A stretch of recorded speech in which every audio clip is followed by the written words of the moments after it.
Hello friends, 21 जुलाई की vocabulary याद करते हैं ट्रिक के साथ। तो फर्स्ट वर्ड है मेडल। मेडल मतलब दखल दिया या इंटरफेयर करना। तो इसकी सीधी सीधी ट्रिक बन रही है मेडल को मिडिल। मिडिल मतलब होता है बीच में, तो कोई बीच में आ रहा है, दो लोगों के दखल दे रहा है। सेकेंड वर्ड है कंबरसम। कंबरसम मतलब बोझिल, कॉम्प्लिकेटेड, बर्डनसम। तो कंबर मतलब कमर और सम।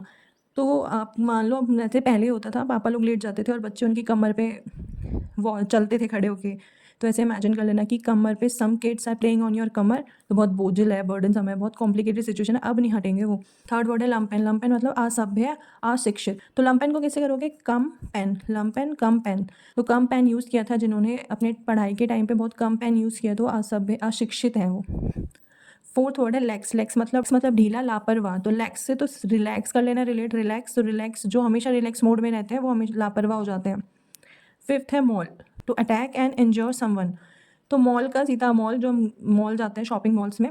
तो आप इमेजिन करो शॉपिंग मॉल में गए, वहाँ पे गुंडों ने क्या कर दिया, एक लड़के को मॉल कर दिया। मॉल में कुछ गुंडों ने एक लड़के को मॉल कर दिया, बस स्पेलिंग एल और यू का फर्क है। सिक्स वर्ड है स्पाइटफुल। स्पाइटफुल मतलब दुष्ट, जहरीला स्वभाव। तो स्पाइटफुल का स्पाइट को आप रिलेट कर लो स्प्राइट, जो कोल्ड ड्रिंक आती है स्प्राइट। तो आपने ना फ्रिज के अंदर अपनी स्प्राइट रखी थी, वो अब आप लेकिन पीने के लिए आए ना, तो वो गायब हो गई, वहाँ पे है नहीं। तो आप क्या बोलोगे? मेरी स्प्राइट कोल्ड ड्रिंक जिसने भी पी है ना, वो बहुत दुष्ट है, जहरीला स्वभाव का है।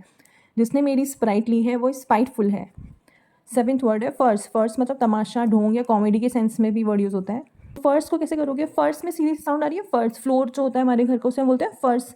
तो किड्स क्या करते हैं, उनको बहुत जिद्दी बच्चे होते हैं, उनको अपनी जिद पूरी करवानी होती है, तो क्या बोल करते हैं? फर्श पे लेट जाएंगे, नहीं मुझे तो चाहिए, मुझे चाहिए। तो वो ढोंग करते हैं। और काफ़ी क्या होता है, जो लोग आसपास के लोग उनको देखते हैं तो उनके लिए बहुत कॉमेडी हो जाती है कि यार क्या कर रहा है ये बच्चा, तो हंसने लगता है। तो उनके लिए कॉमेडी वाला सीन हो जाता है, बच्चा फर्श पे लेट के ढोंग करता है, तमाशा करता है। एट्थ वर्ड है थम्पिंग। थम्पिंग मतलब बहुत बड़ा। तो थम्पिंग से थम थम। तो मूवीज़ में जब डायनासोर की एंट्री दिखाते हैं, किसी मैमल, बहुत बड़े मैमल की एंट्री दिखाते हैं, तो कैसे साउंड आते हैं? थम थम थम। तो वैसे इमेजिन कर लेना आपकी थम्पिंग थम थम करता हो, बहुत बड़ा सा कोई डायनासोर आ रहा है। नाइन्थ वर्ड है विनसम। विनसम मतलब चार्मिंग, मनमोहक।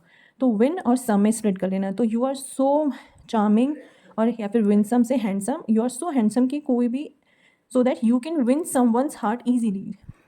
You are so handsome, you can win someone's heart easily.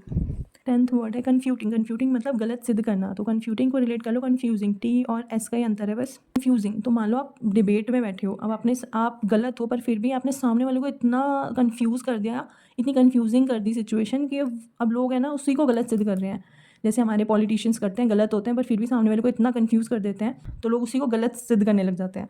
तो कन्फ्यूटिंग, कन्फ्यूजिंग, इतनी कन्फ्यूजिंग सिचुएशन बना दो कि सामने वाला खुद को ही गलत सिद्ध करने लग जाए। तो अगर आपको मेरी ट्रिक्स पसंद आ रही है तो वीडियो को लाइक करना, चैनल को सब्सक्राइब करना। कल SBI PU प्री का PET का एग्ज़ाम हुआ था, उसमें 40 में से इंग्लिश में 17 क्वेश्चन सीधे वोकेबलरी के थे। तो अगर आपको वोकैब याद करनी है तो आप ट्रिक के साथ कर सकते हो।